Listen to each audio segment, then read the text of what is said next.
me tourne vers toi, Aneta, avant de revenir à cette idée de contribution dont on va parler. Est-ce que toi, des fois dans des missions, tu te dis, bah tiens, là, il y a moins un problème de process ou de supply chain que de manager ou d'équipe, et c'est là où tu fais appel à Jean-François? Oui, parce que si les personnels n'est pas engagés, on ne peut pas avancer avec nos projets.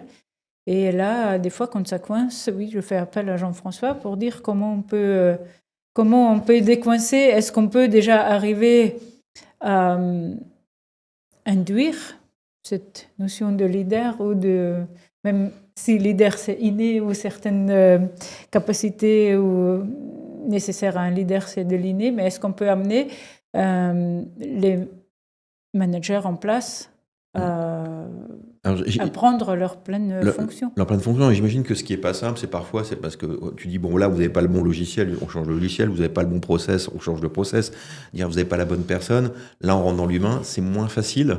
L'idée, c'est pas de dire, c'est pas une bonne personne, une mauvaise personne, c'est pas un bon collaborateur, un mauvais collaborateur, c'est juste, lui, il a plutôt tel profil, et il n'est pas au bon endroit. C'est ça un petit peu que vous êtes en train de me dire. Oui, c'est aussi l'organisation, souvent l'organisation qui est en silo, où chacun travaille de son côté. Et c'est par défaut les organigrammes tels qu'ils sont construits. Ça crée déjà des silos sur le papier, mais dans la vraie vie, en silo, ça ne fonctionne pas. C'est comme les 7 thèmes, c'est interconnecté et tous les services doivent être interconnectés et travailler ensemble. Et ça, c'est aussi une faculté qu'on doit avoir, de ne pas rester seul, mais échanger avec ses collègues. Mais pour échanger, effectivement, Anita a tout à fait raison, mais pour échanger, on a besoin d'une capacité de communication managériale. Il faut que les gens communiquent correctement, je dirais, les bonnes informations et les communiquent en temps et en heure, etc. Et aujourd'hui, c'est ce qu'on constate. Il y a beaucoup de problèmes de communication managériale. Il y a beaucoup dans le middle management, de gens qui ne peuvent pas communiquer correctement à leurs équipes, qui ne peuvent pas les emmener, qui n'ont pas les codes pour pouvoir y arriver.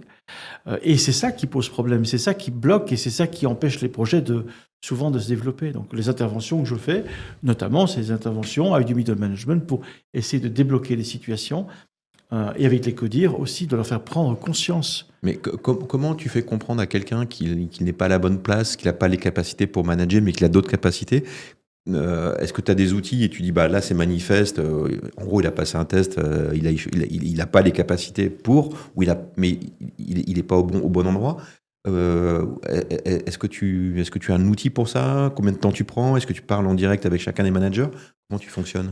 Alors, ça dépend un petit peu de ce que l'entreprise souhaite faire, mais l'idéal, effectivement, c'est de faire de l'assessment, de l'évaluation. Ok. Donc, d'abord du codir, des membres du codir, et puis du middle management. Alors, on fait cela notamment avec Level 5, c'est-à-dire qu'il y a d'abord une présentation aux personnes concernées de ce qui va se passer au niveau de l'assessment. Puis, ils auront l'occasion de répondre à un questionnaire en ligne assez complet qui reprend aujourd'hui les 12 marqueurs de leadership, les 57 sous-thèmes et les 118 questions. Donc, c'est quand même assez important. Et c'est toi qui les analyses cas par cas? Alors, dès que le questionnaire est rempli sur la plateforme, je récupère donc les réponses et à ce moment-là, je vais les interpréter parce que ce sont toutes des questions ouvertes. D'accord. En fait, les questions qui sont posées sont des questions basées sur leur expérience, qu'ils donnent des exemples de leurs expériences. De manière à ce que je puisse voir d'abord, est-ce qu'ils ont eu cette expérience sur tel thème ou sur tel autre, et puis comment ils l'ont vécu, comment ils l'ont abordé, etc. Ensuite, donc, j'ai évalué les 12 marqueurs. Ils peuvent voir les résultats, bien sûr, sur leur plateforme digitale, sans problème. Et ensuite, on a un débriefing. Donc, on va à ce moment-là, je vais les rencontrer individuellement et discuter avec eux du pourquoi j'ai évalué cela comme ça, et avoir leur avis, partager leur avis, et puis discuter avec eux du plan éventuel qu'on peut mettre en place pour les aider à développer certains marqueurs, s'ils le souhaitent.